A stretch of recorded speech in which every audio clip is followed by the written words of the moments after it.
let's go ahead and lean into a practice. Find yourself a posture that feels upright without being uptight.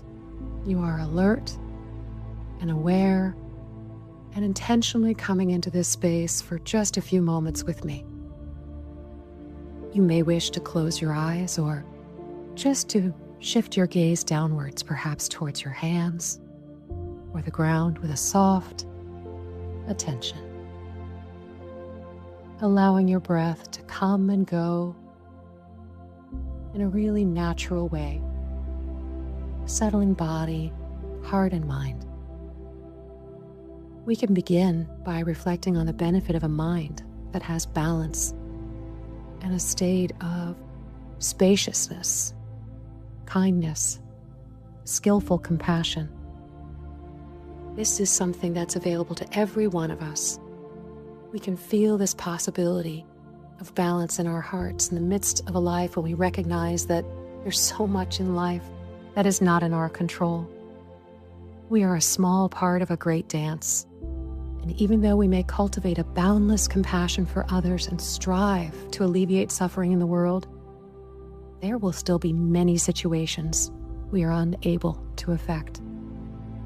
The well-known serenity prayer says, "May I have the serenity to accept the things I cannot change, the courage to change the things I can, and the wisdom to know the difference." Wisdom recognizes that all beings are heir to their own karma, that they each act and receive the fruits of their actions. We can deeply love others and offer them assistance, but in the end, they must learn for themselves. They must be the source of their own liberation. Equanimity helps us to combine this understanding mind together with a genuinely compassionate heart. It can be helpful to start bringing maybe some words and phrases to this. This is a type of loving kindness, compassion. And in that, we're going to take it through maybe offering this loving kindness towards ourselves, towards someone we care about, be that a friend, family member, or even a beloved pet. And then perhaps we can shift it towards more challenging individuals, and then more broadly to all beings everywhere.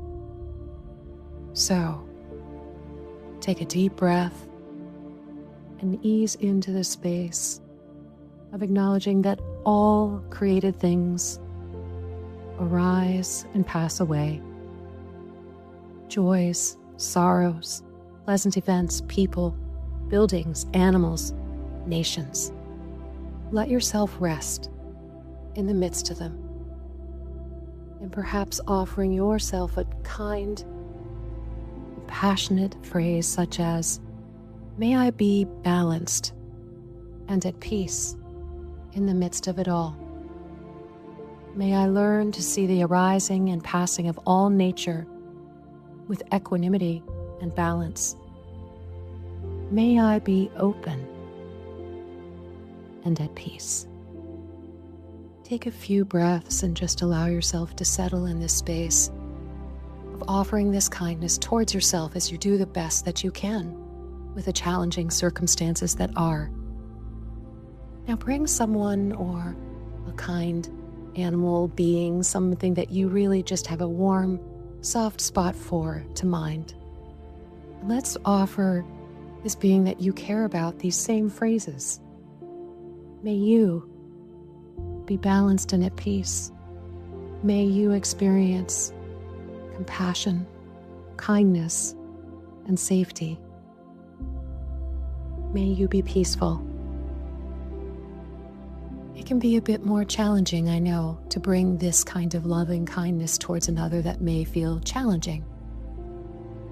The beautiful thing is that compassion doesn't necessarily mean that we are condoning or that we are saying that if there's something hard that is happening, that we are not okay with it. That we are basically in a place of saying, there are things that are outside of me and I can't control this, but I can be in a space of wishing that other a sense of peace.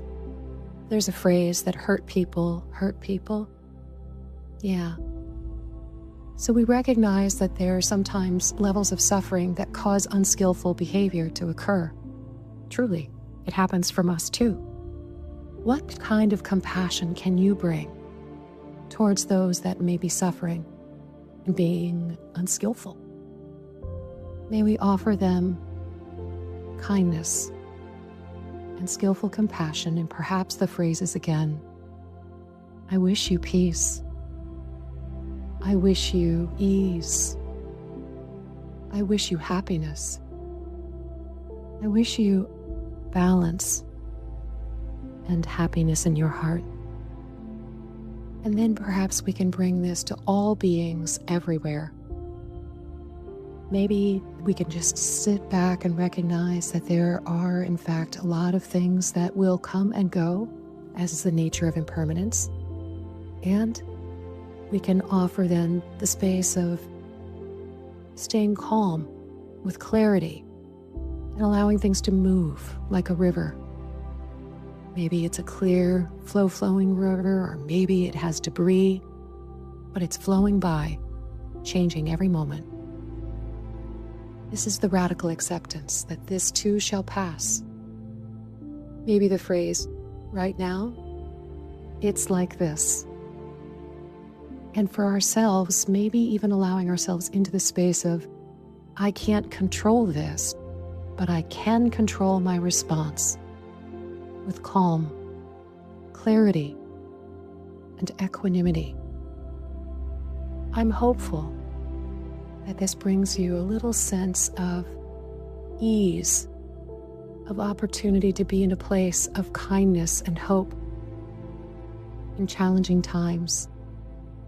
When you're ready, start to gently stir your bodies, moving your fingers, your wrists, stirring your feet and toes. And when you're ready to open up your eyes and come back into the space that you're in, take a look around. And let's meet the world with a kind heart. I wish you well.